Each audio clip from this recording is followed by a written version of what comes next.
फैसला आपका। आज काफ़ी अहम डेवलपमेंट्स हुई और ख़ास करके एक बड़ा रिलीफ जो है वो इस्लामाबाद हाई कोर्ट की तरफ से जनाब इमरान खान साहब को मिला है। 190 मिलियन पाउंड स्कैंडल जो था उसके अंदर, और ये काफ़ी अहम मुकदमा कहा जाता था हुकूमत की तरफ से कि ये एक ओपन एंड शट केस है। पीडीएम गवर्नमेंट भी कहती थी और अभी मौजूदा वही हुकूमत है ऑलमोस्ट, वो भी यही कहते थे कि 190 मिलियन पाउंड स्कैंडल जो है ये काफ़ी अहम स्कैंडल रहा है।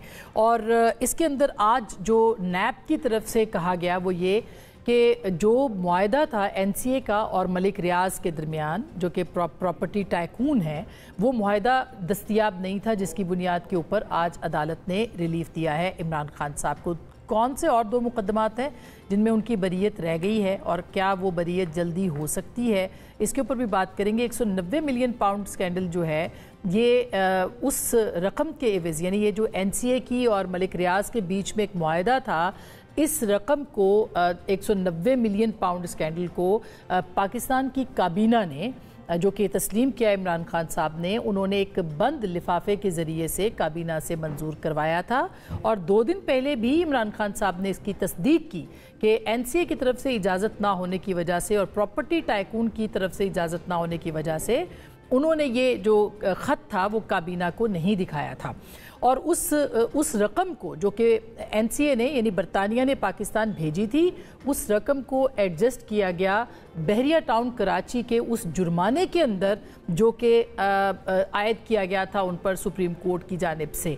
अब ये एक बहुत ही क्लियर केस है कि उस रकम को एडजस्ट किया गया और उसके मुकाबले पे फिर उनके ऊपर, इमरान खान साहब के ऊपर ये इल्ज़ाम है कि उन्होंने 400 से ज़ायद कनाल जो है वो अलकादर ट्रस्ट के नाम पे हासिल की प्रॉपर्टी टाइकून से। और ये भी उन्होंने कहा कि पहले वो जुल्फ़ी बुखारी साहब के नाम पे आई और उसके बाद फिर वो ट्रस्ट को जो है वो शिफ्ट हो जाती है। इसमें फ़रद शहज़ादी साहिबा का नाम भी जो है वो आता है।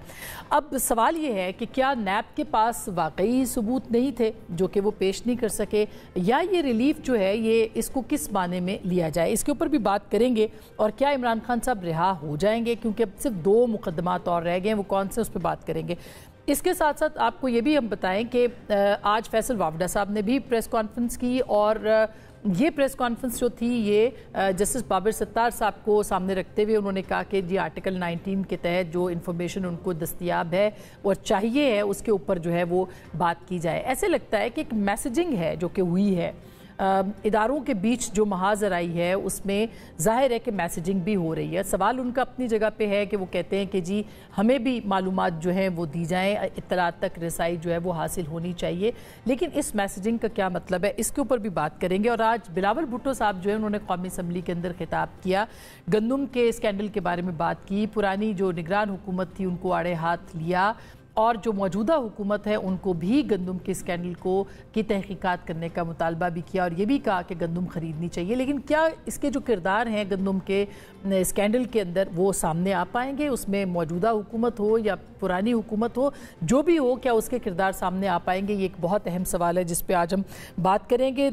इसके साथ साथ जो बिलावल भुट्टो साहब ने कुछ तहरीक इंसाफ पर भी तनकीद की और खासी की, क्या उन्होंने खिताब किया जो धुआंधार हुआ और तहरीक इंसाफ बहुत भड़की, उसके ऊपर बहुत एहतजाज किया उन्होंने, वो क्या कह रहे थे वो जरा सुनिएगा।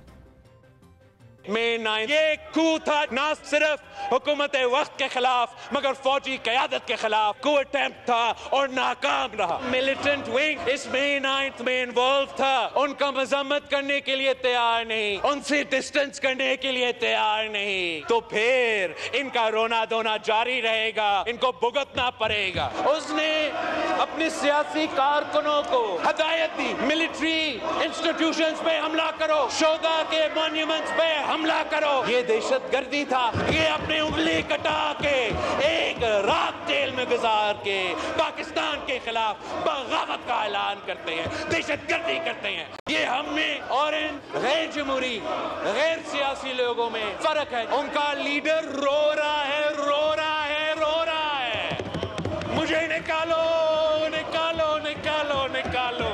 बात अगर करना है जनाब स्पीकर तो सिर्फ हमारा एस्टैब्लिशमेंट से, उन्हीं का पांव पकड़े हुए हैं। ये जो वजीर आला है ये समझते हैं कि इन्होंने बनाया है, असल में किसी और ने बनाया है।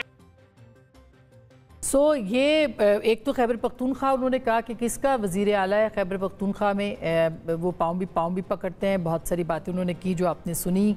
इसमें क्या हकीकत है इसके ऊपर भी बात करनी है। दुबई लीक्स के हवाले से कल कुछ लीक्स आई हैं जिसमें पाकिस्तान के अशराफिया, पाकिस्तान के हुक्मरानों के जो डिटेल्स हैं 1990 से लेकर अब तक वो डाटा जो है वो शेयर किया गया है, और ये 2020 से 22 का डाटा है जो कि ये शेयर किया गया है। उसमें भी गैर कानूनी नहीं है, अभी तक हम ये नहीं कह सकते कि ये गैर कानूनी है, और ना ही जो कंसोशियम है उसने ये कहा है, जो सहाफ़ियों का कंसोशियम था।